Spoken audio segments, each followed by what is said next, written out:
Welcome everyone to our first Russia File discussion of the year. I'm Angela Stent. I'm the Director Emerita of the Center for Eurasian, Russian and East European Studies and a senior advisor to it now. And I am delighted to just introduce our moderator for today, Jill Dougherty. I also wanted to thank the Carnegie Corporation for their generous support of this series. Jill Dougherty is a well-known journalist. She was CNN correspondent in Moscow. She's been the State Department correspondent and had other assignments for CNN.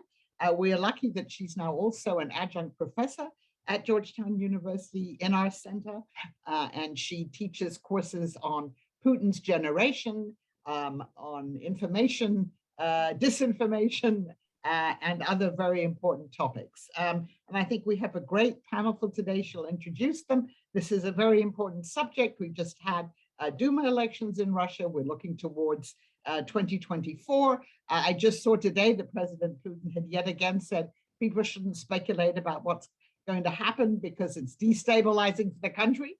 So with that, let me hand it over to Jill, and I welcome you all. Okay, well, thank you very much, Dr. Stent.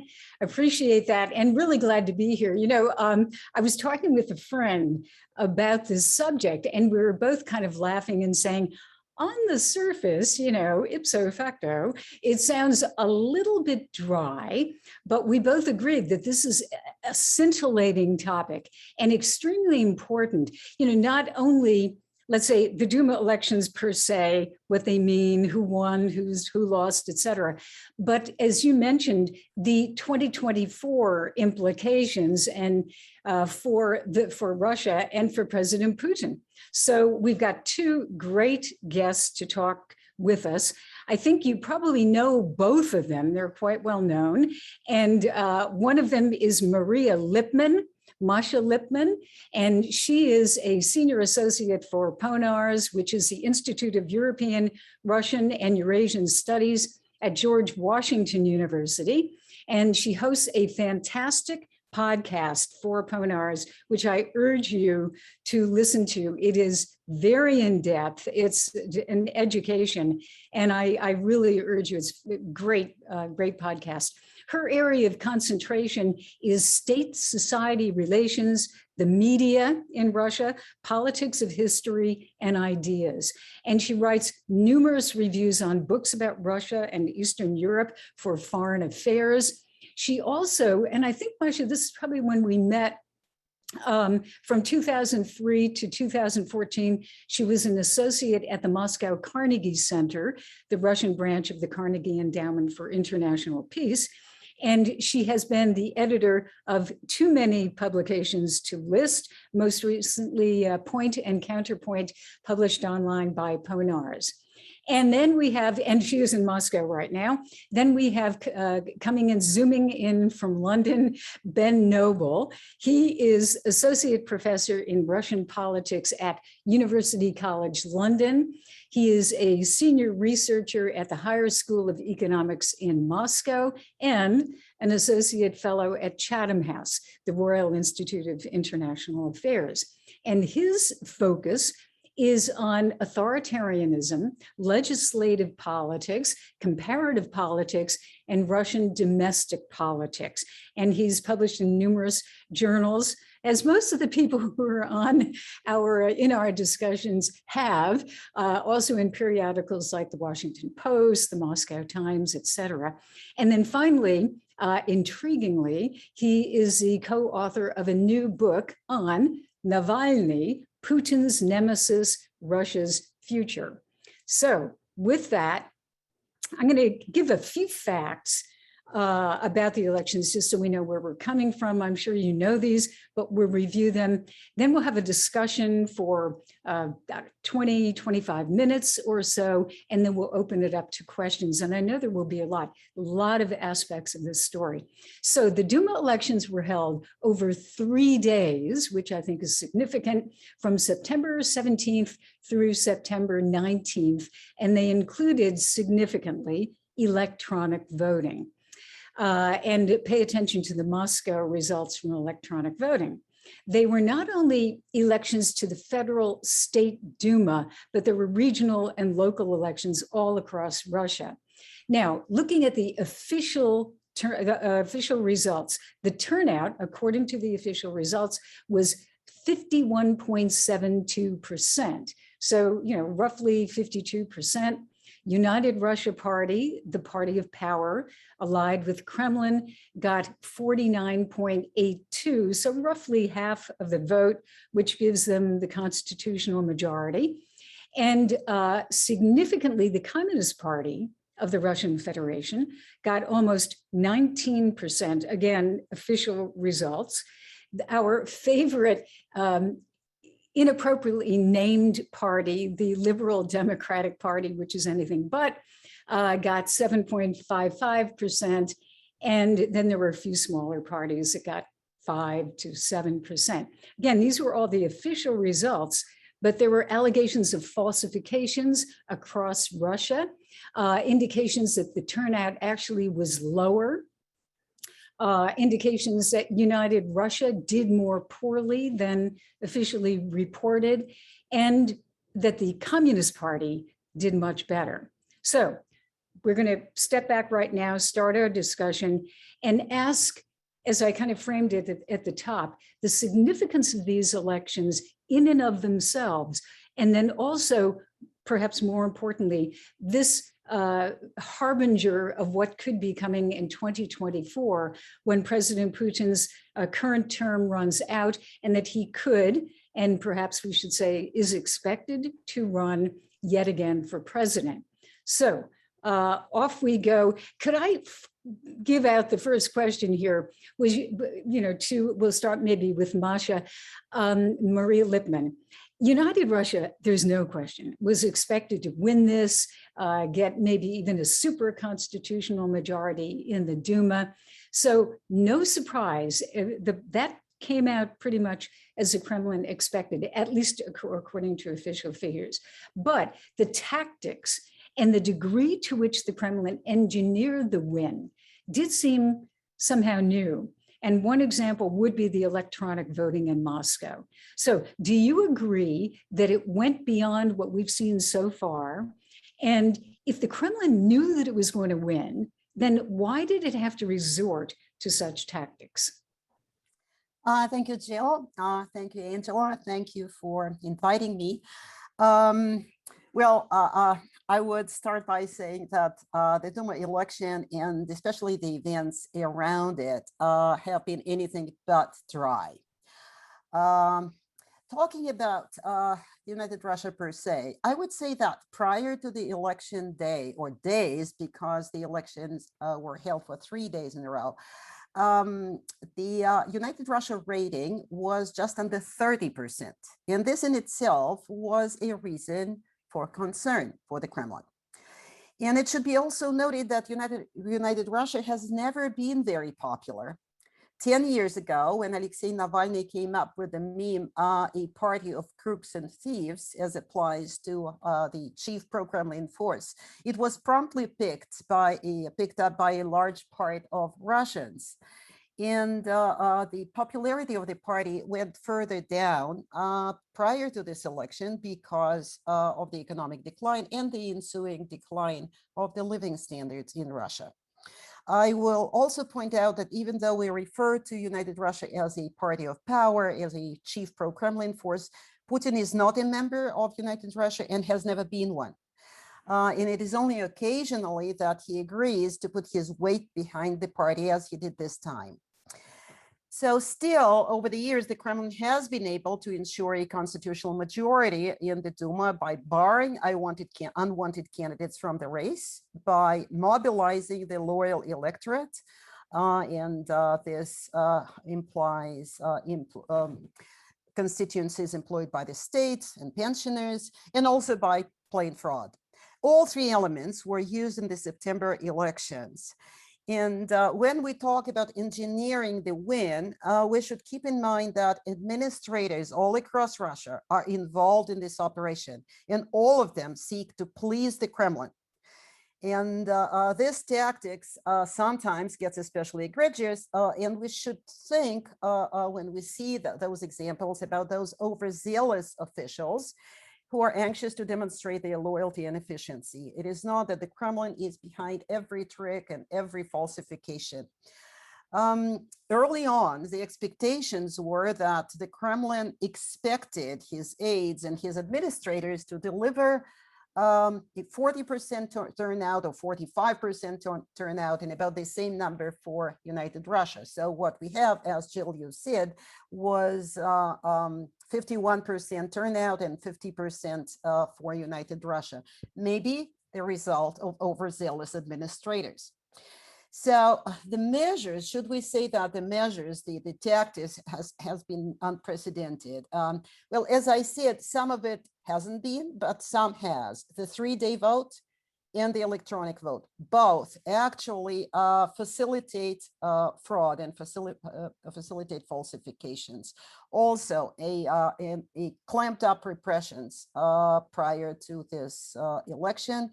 And actually, we should be talking about a watershed back in early 2020 when, in the summer of 2020, when Navalny was poisoned, and then early this year when he was he returned to Russia after recovering in Germany and was arrested. All this time has been the time of stepped up repressions, and these repressions are broadening to include even more categories these days than it used to be. So, and another thing that has been unprecedented is radical constraints on internet freedom. Again, not a new trend, but the constraints have been more radical and more sophisticated.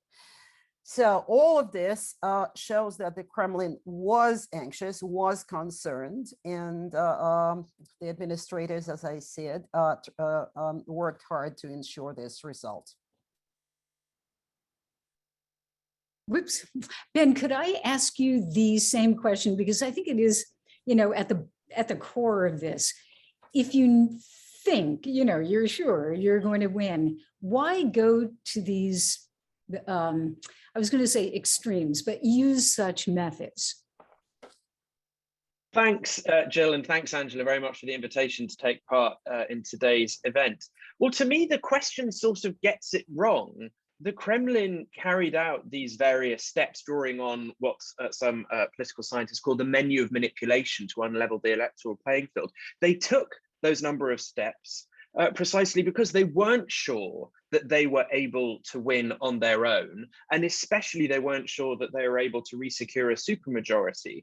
And that's important for a number of reasons. So a supermajority is when you have 2/3 or more of the seats in the state Duma, and when you have one party, United Russia, that has a supermajority, they can pass changes to the constitution, never mind normal lawmaking, without relying on other parties. So that's the sort of technical reason why having a supermajority is important for the Kremlin, in order to realize its legislative, its policy agenda quickly and easily without too much discussion. But the symbolic reason is more important, I would say, and that's the idea that the Kremlin has got used to having a supermajority. A supermajority is a way in which it can demonstrate publicly to the country, to Russian citizens, that it's in control, that United Russia is there, that it has dominance, and it's a way to project this image of invincibility. If they were to have lost that supermajority, like they did in 2011 in the elections that led to unprecedented street protests because of allegations of fraud,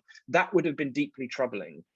And various analyses that have come out since the elections suggest that the Kremlin would have been able to secure a bare majority without intervening the way that it did, without falsifying on the day, but they couldn't run that risk because of that symbolic loss and the worry that that could snowball into both protests on the streets, but also maybe even defections from within the elite. Both of those audiences, of course, are increasingly aware that Vladimir Putin has been around for a while, and maybe they're not too keen on him staying around for longer. So I think we have to pay attention both to the technical and the symbolic reasons why the Kremlin took so many steps incurred so many costs in order to get the result that it wanted. And when thinking about the ways in which the Kremlin is able to manipulate elections, it's always useful to separate what happens in the run-up to the elections, the upstream moves that are made, including imprisoning Navalny, including destroying his organizational network, including barring quote unquote real opposition candidates from standing, as well as what happens on the day. Mash has already mentioned the 3-day voting, which is an innovation that was taken from the nationwide vote for constitutional changes last year. But then we also have to pay attention to what happens after the vote. And there, the case of Moscow and online voting is really important, because with the preliminary results when they were released, they didn't include the online voting results. And it seemed as though opposition candidates were going to do quite well. And that sort of makes sense, that in Moscow, the chances for opposition to do well is naturally higher, given the socioeconomic profile of voters in the capital. So it's easier for the opposition, at least in theory, to do better in Moscow.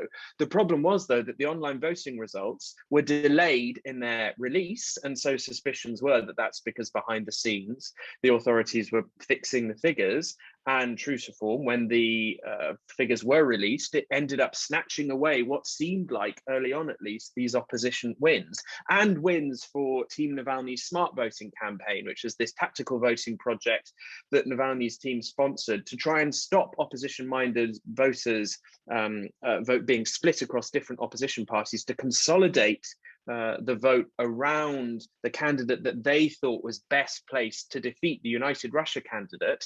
And in Moscow, it had the best chances of working. It seemed to work, but then the authorities could intervene and say, well, we're just going to rig the elections in a really old-fashioned way. We're just going to change the figures. So it's a really dispiriting moment, I think, at the moment. I always try and look for a silver lining in these conversations, and maybe we might find some silver linings. But when it comes to smart voting, it seems as though the authorities have shown a willingness to intervene in the last moment to respond to those cases in which smart voting does seem to have been successful in uniting opposition-minded voters. And that's also really important, because one of the other goals behind smart voting was to try and stop this increasing political apathy in the opposition in Russia, because that can work to the Kremlin's favor. If opposition-minded voters just don't take part in elections, they boycott, then that's great for the Kremlin, because all they need to do is to ensure, as Masha said, that they get those sections of the population who naturally would support United Russia, including people who get their paycheck from the budget, the budgetniki, as long as they can be encouraged, let's put it euphemistically like that, to turn out in the elections and the opposition boycott, then that's how the authorities can get these election results that they want, even when United Russia's approval ratings are so low. So I agree with Masha, there's nothing dry about this, even though you say State Duma and lots of people think, it's not an important institution. As I'm sure we're going to go on to discuss, there are many ways in which this is really consequential for the basic way in which Russian politics works.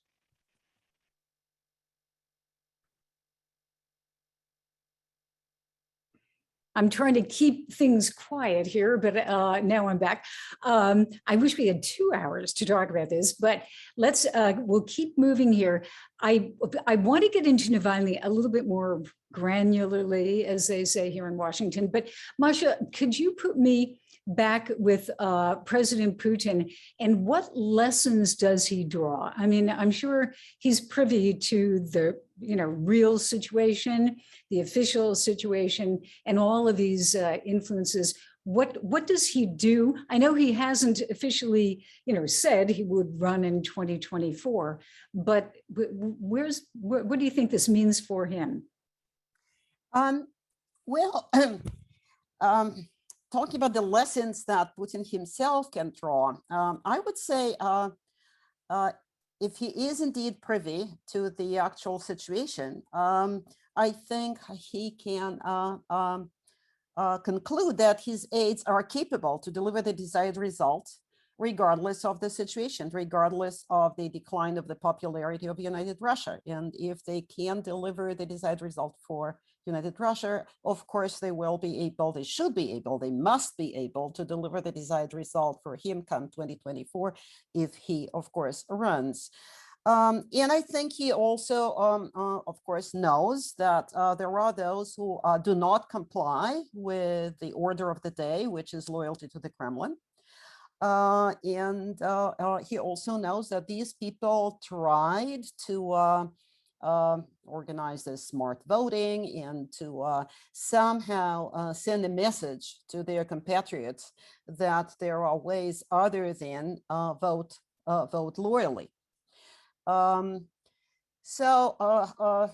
Talking about just how his aides are capable of delivering the desired result, I think the Kremlin, Putin have opted for harder repressions, for harder ways to ensure that the main goal is achieved. And the main goal is the preservation of the status quo, of the political status quo, which is Putin's primacy, which is Putin at the top of the power hierarchy in Russia. And this is the ultimate goal. He should remain in place. Not that this task is not implementable, of course it is, but the cost of it is going higher. The cost in terms of buying the support, and this is no minor matter, and in terms of ensuring that those who would not pledge full allegiance to the regime get punished for that. So these two lines of the costs are there, and I think the costs will only rise.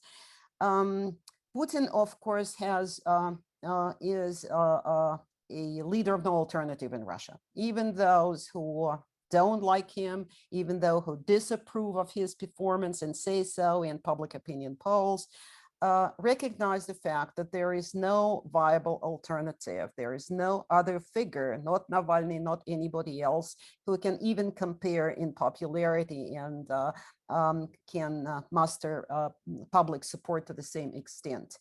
But still, I think that 2024, which is the next highest challenge, will come at a higher cost.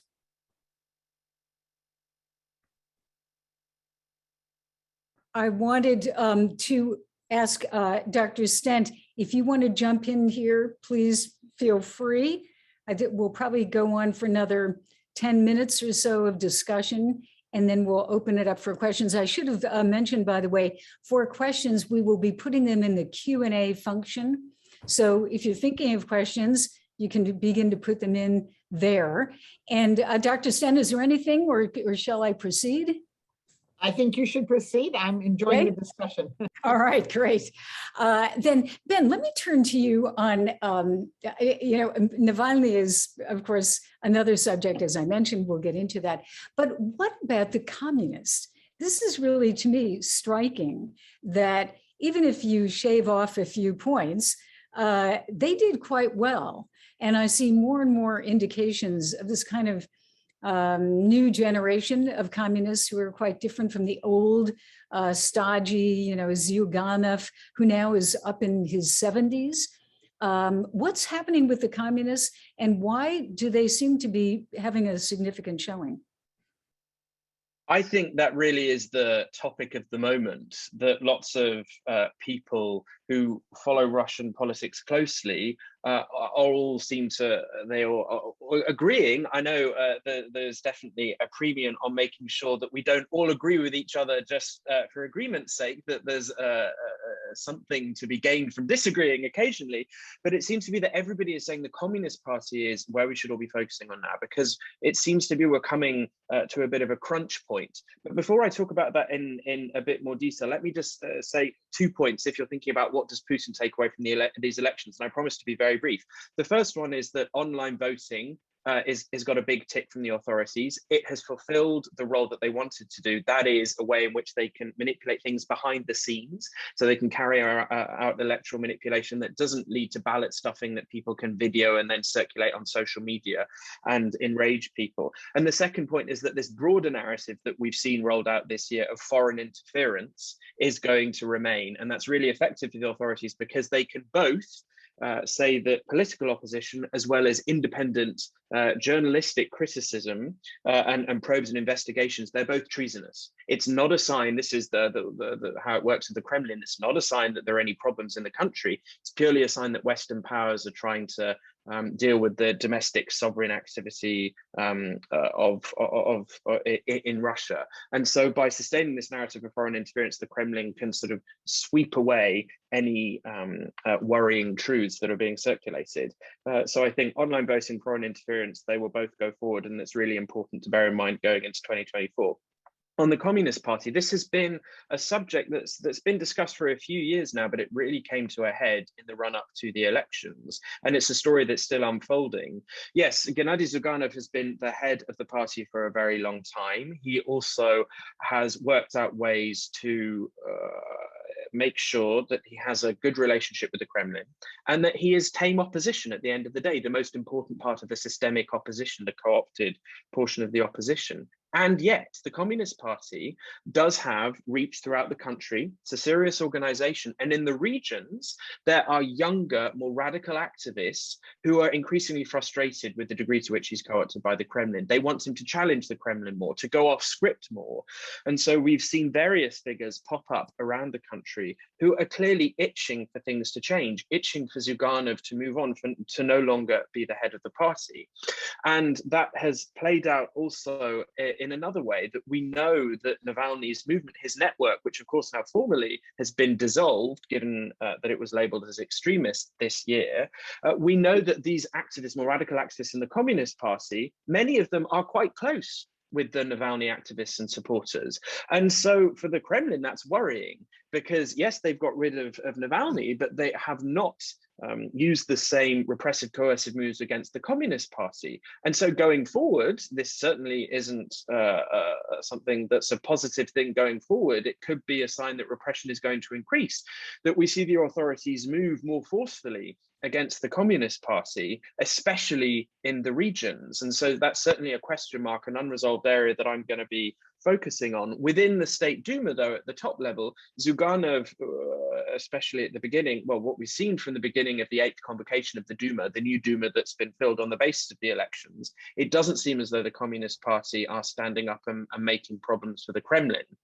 Seems as though this model of co-optation is going to continue. That could change, and it will be interesting to see going forward what happens to the budget bill that they have to pass very soon. It could be that the communists raise their voices and say, well, hang on, we did better in these elections, you better start paying attention. So it's certainly an evolving story, but the big picture story is this tension between Moscow-based older elite and regions-based younger, more radical activists. And I imagine for some people, the idea that looking at the Communist Party is where you're looking for interesting dynamic politics might seem a bit odd, but that's really where we are. And it shows how much really has changed in Russian politics this year, especially. Yeah, I think it's fascinating because across Russia right now, from my vantage point, so much is happening on the local level that is really fascinating. And a lot of the change is taking place there, which is not always reported on, at least internationally. Masha, could I get back to you on this subject? And it's kind of reared its head. There is a lot of dissatisfaction right now. Food prices are rising. People are not doing as well. There's a certain discontent, even the discontent about President Putin being in power for so long, but especially with the nitty-gritty refrigerator issues. Did that play any role, do you think, in this election? And what does it mean for the future? I mean, it does not appear that things economically are going to radically improve in the short run. What's the possibility that we could have protests or demonstrations about that? Things will definitely not improve economically. And discontent is certainly there, registered by both public opinion polls and in focus groups, and people are not at all shy to talk about it and to when they respond to pollsters or when they participate in group discussions. the protest vote for the Communist Party that Ben just mentioned was striking evidence of the discontent, because the vote for the Communist Party was in many ways a vote of protest, a vote of discontent. But it is important that voting for the communists is one thing, but protecting your vote is quite another. It really goes beyond that. It's okay to vote for, not for United Russia, but for the communists because they're on the ballot. But there's a broad sense that nothing depends on us. When, again, in public opinion polls, people are readily agree that the election was not fair. Again, not at all shy to say that. There have been very recent polls to this effect.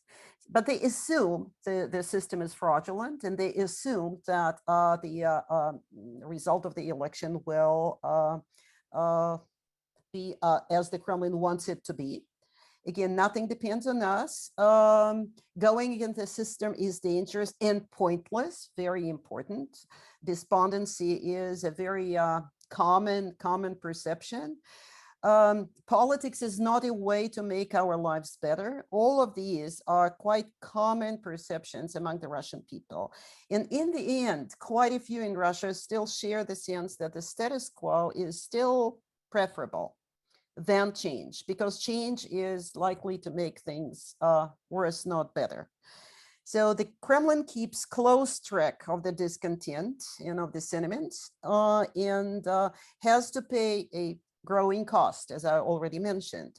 And giveaways prior to the election is one important piece of evidence. Well, all of those tactics and fraud were not enough. The Kremlin wanted people to be at least reasonably contented before the election. And of course, the Kremlin will try to preempt any large-scale discontent. Protests, I don't think we will face political protests anytime soon. I think those constituencies that are likely to take part in political protests have been properly intimidated, and again, see such protests as pointless. But socioeconomic protests, local ones, I'm sure we will see. And the Kremlin so far has shown much more tolerance toward protests on socioeconomic grounds that are usually local and reduced to a locality and an issue, a specific issue. I'm sure we'll see more of these. Whether the Kremlin will show the same degree of tolerance remains to be seen.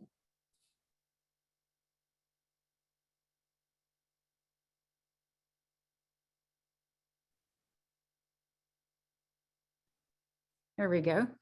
The sun is shining so brightly, I can hardly see my cursor, which is nice to see. Fascinating discussion. I think we're going to go for another like 5 minutes. Anybody who has questions, as I said, you can put them in the Q&A function.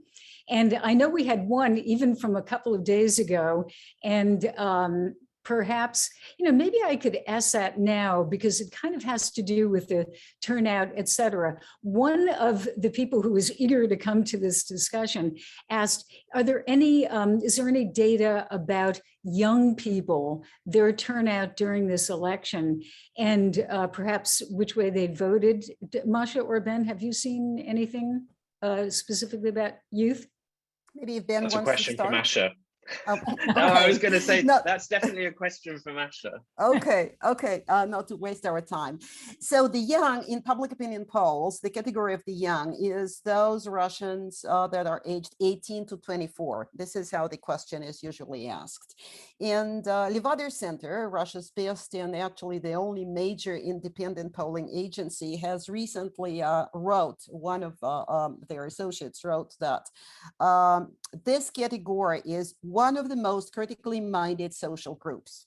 This applies to all kinds of, a broad range of perceptions and attitudes, beginning with, by the way, the the assessment of Putin personally. A question was asked very recently by Levada Center about whether come 2024, whether you would like to see Putin for president beyond that date. Among the young, those who wanted to see Putin for president beyond 2024 were 32% to 57% who didn't. Now, the average is 47 who want to see him the president beyond 2024 and 42 who do not, which means that the older group, of course, is much more for Putin to be there forever. I could cite all kinds of questions and answers that people give. Let me cite just one, and this is the attitude to LGBT. Here, the difference is especially striking. To the question, and again, this is a very recent poll, to the question of whether, do you think that gays and lesbians should enjoy the same rights as other Russians? About 60% of young people say yes. About 30% of older Russians say yes. So this shows you the range and just how different the young people are. And the most important factor here is probably the digital divide, because the extent to which the young people are well versed in all those new communications, to which extent they look at platforms such as YouTube and use Instagram and use social networks is, of course, incomparable to the way the same communications are used by older groups. From there, I think other differences derive because they live this life online in their mobile phones. Young people are very and increasingly different in their perceptions from the generation of their parents and grandparents. But now the question, of course, arises whether this has serious implications politically. And I think here I'm skeptical. They may be critically minded, but they are not a force, a group, a party, a movement, or whatever. There is no such thing as the opposition in Russia. There are opposition figures, small groups, and young people were actually, many of them were quite fascinated by Navalny and followed him. But now that he is in jail, I'm sorry to say that the popularity of Navalny and the approval of Navalny has gone down even among the young people. On the average, he used to enjoy a popularity of 20%. Now it is 20% last year in 2020, and 14% today, slightly higher among the young, but still, he is not seen as a political leader, as a person we should root for and continue to express our outrage over his jailing. Those who do focus groups say that people actually are unwilling to talk about Navalny because, well, if you consider him a villain, okay, you can say so, but many people don't. Yet to say that he has suffered, he is a victim of the regime, people are unwilling to talk along these lines because there's nothing I can do about it. So why bother? Why feel upset? Because it's totally not constructive. Better not to think about it at all. And this is actually the perception shared by the young people as well. I will finish with a quote from the director of another polling agency, CERES, which is a state-run and state-funded agency. And the director of the agency, Valery Fedorov, was asked the same question about the young people and their perceptions that are different quite recently. And he said, for the young, values such as morality, purity, clean-handedness are more important than for the older generation.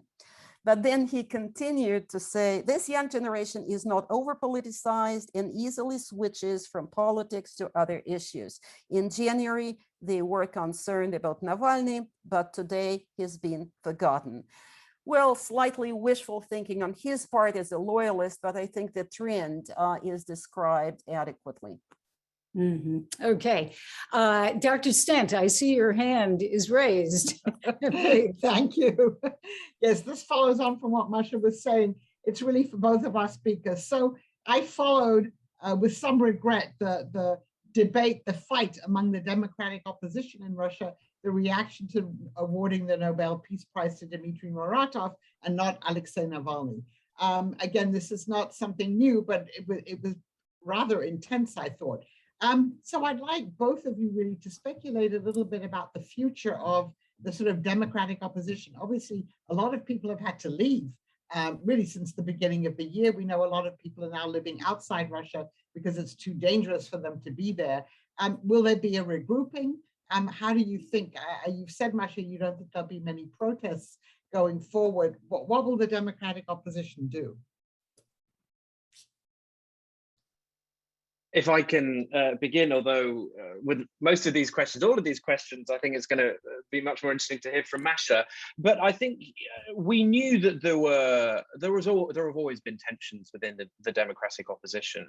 As Masha said, to speak about the opposition as a bloc is just nonsense. Therefore, to speak about Navalny as the leader of the opposition is nonsense. No, he's a leading figure within the opposition that's heavily divided, which is what smart voting was trying to do. It was to say, look, we realize we have different policy preferences and different ideological positions, but in order to use these free and unfair elections to our advantage, we have to make a momentary coalition and vote for the candidates that we think are best placed to take on United Russia. I think going forward, as the episode with Mikhail Muratov suggests, it's not as if these particular divisions have gone away.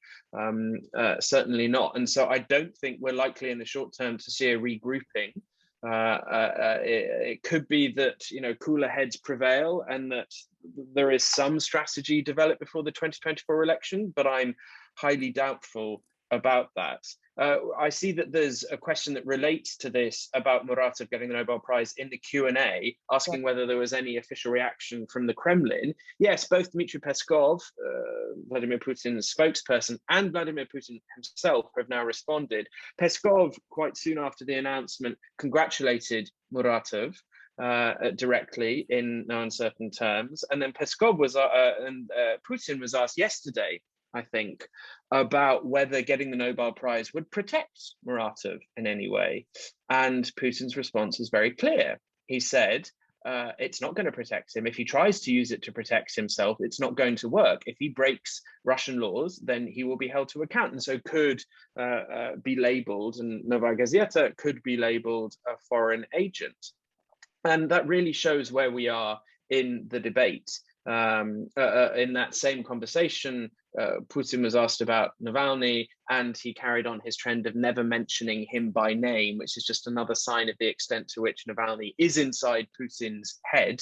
But they're my initial reactions. So no, I don't have very much hope for the democratic opposition forming some type of winning coalition going forward, or even getting on better. But I'm interested to hear what Masha thinks. Masha? Right. Well, I would say that even Peskov, Putin's press man, his congratulations to Muratov was kind of lukewarm. And what he said was that he congratulated the man, the editor, on this honor because he pursues his ideals. And I think he emphasizes his ideals, not the ideals of professional journalism or ideals of freedom, of human rights or whatever, but his ideals. And I think that was a qualifier that means a lot. Now, talking about the future, the question that Angela asked, well, I think the Kremlin will make sure there will be no regroupment. And I think the Kremlin has enough means for that. I think from what we've been discussing so far, it is clear that the Kremlin is ready. There was a long time when the Kremlin preferred to see Navalny at large, even if persecuted and prosecuted and kept under administrative arrest and house arrest and otherwise harassed, but still at large. There was an assumption, I think, in the Kremlin that he was more of a risk in jail than at large. Apparently, the Kremlin changed its mind, and I think this was a radical, major step. And beyond that step, I'm afraid we will see more repressions. Just how broader and harder they will become is anybody's guess, but I don't think the regime will become more moderate in this respect. I would say that the example of Belarus is very important to Russia because over there, the dictatorial figure of Alexander Lukashenko still, I think, made a mistake allowing opposition figures to appear in as viable candidates and run campaigns. And by the time Lukashenko's administration reported that he won 80% votes of the Russian people, the indignation, the outrage was huge, and the leaders were there, and it took carnage, and it took really very, very hard repressions over there to put an end to the popular uprising. I think this is an important lesson, and I think the Kremlin will do everything possible to make sure that no other popular figure, other than Navalny, would emerge and would emerge in the public space so that people could look at this person and think that he could probably be also a leader in Russia, not just Putin. And that is, I think, the future. Mm-hmm. Ben, I see your hand. Did you want to add something? I was just going to add a few small points, and that was going back to the Nobel Peace Prize, that it tells us that even if you have individuals within the democratic opposition who agree with each other in terms of policy platforms, ideology, they're on exactly the same page, they may disagree vehemently on how to behave in the current political system. Do you leave the country? Do you seek compromises in order to make the best out of a bad situation? And so there are all these different options for people who are ideologically, in exactly the same position. And so that really shows the difficulty of the opposition functioning in modern day Russia. That was the first point. And then the second point, building on what Masha has said, is that the Kremlin has clearly shifted from using various tools to manage politics, opposition politics, to manage protest, and saying, well, that clearly can lead to too much risk, too much uncertainty, even when there is an extraordinary level of management and manipulation. And they shifted to a more traditional authoritarian system where there are far fewer opportunities for them to be surprised, far fewer opportunities, like we saw, for example, in 2018 in the regional elections. So in 2018, earlier in the year, the deeply unpopular pension reforms had been announced, which led to deep-seated grievances, deep unpopularity for the authorities. And in those elections, the regional elections, what the authorities thought as being tame, predictable opposition figures ended up benefiting from the fact that they were let on the system to as part of decorative elements of a democracy. And I think the Kremlin concluded from that even those elements of decoration with the wrong circumstances for the Kremlin can turn into real politics. And so moving forward, they've just decided to move away from even this managed democracy and embrace a more coercive, repressive, as I say, traditional type of authoritarianism, which is why in these types of talks, the message can be so bleak. Mm-hmm. There's a question that kind of flows from this when you're talking about managing politics. There's a question from Marjorie Mandelstam-Balzer. One of the smaller parties that gained some traction is the New People Party, including in the regions and especially the ethnic-based republics. Is this a small wedge helping us to understand more about politics, political and economic discontent in the regions? I think that's a good question. And this is, to me, another example of these parties that are created by the Kremlin precisely to siphon off discontent or other ideas that don't quite fit what they want. Masha, could we turn to you for that? Yeah, I'm sure here Dan has more to say, but I will start. Yes, indeed, Новые люди, the new people, new persons, however you translate it, is one of those Kremlin projects of which we have seen quite a lot over the years.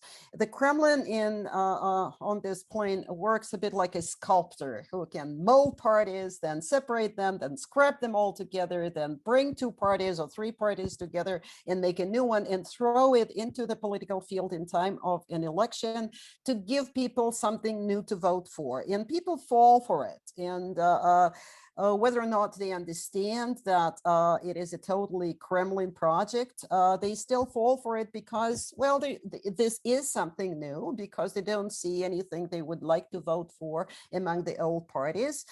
But at the end of the day, of course, a Kremlin project is a Kremlin project, and these people will be loyal.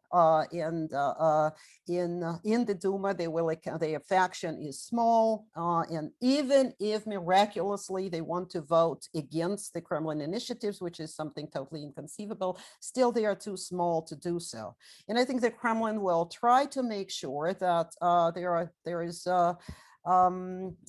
is no funny business there. If they owe their election to the Kremlin, they should stay loyal. I think the task Dan was talking about the communists. I think there is still an opportunity for the Kremlin to divide the communists. They are different people. Some of them actually are eager to play politics, younger people, ambitious people, people who are actually willing to risk. To take the risk and play real politics and real opposition. But some, I think, will readily submit to the Kremlin will and vote the way the Kremlin wants them to. This it's a good segue into something that might kind of, take us, unfortunately, to the end of the hour, or maybe not. We have a lot of, there really are a lot of issues that I want to address, but I began with that idea that the Duma elections are one thing, and the significance for President Putin 2024 is another. But let's return to the Duma itself. I mean, does it make any difference who is in the Duma? Who are the parties? Could the Duma be at all transformed? You kind of began to answer that question, but Ben, maybe we'll start with you. Could it be a different Duma? Is there any different dynamic going on, or are we back to the quiescent, under control legislature? I'm going to give two answers. The first answer is not speaking as a specialist on legislative politics, looking at the big picture. And really the basic point is no. The State Duma is entirely subservient to the presidential administration. So when Putin sends a bill to the State Duma, it encounters very little resistance. If we see any changes made to the bill, that will be because they have the blessing of the presidential administration.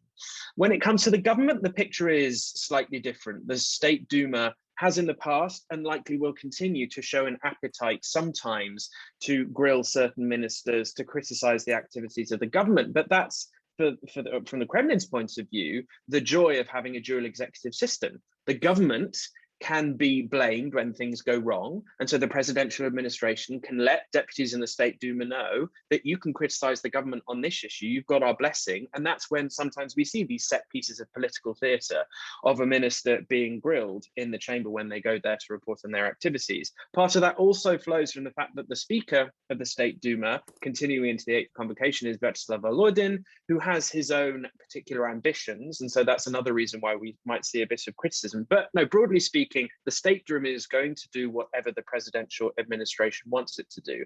Now, I'm going to give the slightly more sophisticated answer, and that is that in my reading, the State Duma, if we're looking to areas in which it can be interesting, is as a venue for different members of the elite, different ministries, to continue fighting their policy battles. The research that I've done suggests that bills that are submitted by the government very often change quite radically when they pass through the Duma. That's not a sign that State Duma deputies are standing up to the executive and really modifying and affecting their legislative agenda. It's just that they're signing off on behind the scenes deals that are being struck between different ministries, between different elements within the executive. But I will say that, one thing that can be overlooked in all of this when we're focusing on new people and when we're looking at the Communist Party is what's happening within United Russia itself. And I think it seems that the group of deputies is more varied. It's one of the reasons why we've seen so many new posts being created, so many leadership posts in the Duma, and that's because all the different factions within the party have to be satisfied, and so they are given the carrots of these leadership positions that will make them feel as though they are included, and in a sense will include them in decision-making processes. It's also the reason why we've seen the number of committees in the State Duma jump from 26 in the previous convocation to 32 in this new convocation. That's a sign that different groups, including in the Communist Party, but also within United Russia, are having to be satisfied with these particular positions that give them policy-making influence, but also give them access to rents, depending on the different committees that they're in. So, you know, it's not as if we can just completely ignore the State Duma, but we can't approach it like we would a parliament in a democracy. It just doesn't function in the same way. Masha, I'll turn to you, and I'm going to include probably our last question here, which is connected. So Anthony Blanco says, Putin stated, discussion of succession is destabilizing to Russia. The inner circle is aging and younger technocrats are joining and being promoted in the government. Who and what will be the bridge to power transfer? So could you combine what we've been talking about in this last question with this new one? Well, I'm afraid to say that the inner circle is aging is not quite accurate. I think there is this specter of Soviet stagnation and the octogenarians in the Politburo who have very little idea of what goes on around them. This is not what Russia is about, what the ruling elite is about these days. There is a permanent reshuffling going on. And whereas Putin, as I mentioned, status quo is Putin's primacy. Putin should stay there, must stay there for as long as he lives.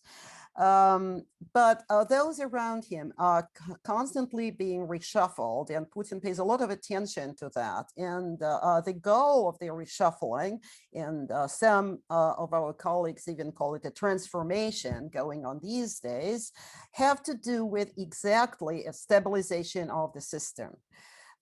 Status quo stabilization is a primary goal of the Kremlin, a top priority, and all others are subordinate to it. The Kremlin is excellent at patching and mending, at adjusting and readjusting as it faces various challenges of various sorts, internal, domestic, or external, natural, what have you. And the Kremlin has indeed excelled in doing so, in responding to crisis. It is much better at responding to crisis than it is at development or ensuring the economic rise. So I think that compared to the stagnation of yonder of late 70s and 80s, this system is always on the alert, fully equipped to respond to challenges coming from here and there. And I think has we should never underestimate its capacity for survival. The survival of the current system, of course, depends on Putin's physical survival, but I should say I'm exactly his age. Our birthdays are within 3 weeks, same year. And well, I hope that I have more years to live and to be active, and certainly Putin has an even better chance of that. So I don't think we should be thinking about a transition, of an essential transition with something new at the top and with the system changing in a substantial way anytime soon. Wow. Ben, you've got it like a minute. You agree? No change? Masha has just summarized it perfectly, and it's something that can often be forgotten about this permanent reshuffling. And, you know, just look at the Prime Minister, Mikhail Mishustin, the type of character he is, but also his agenda.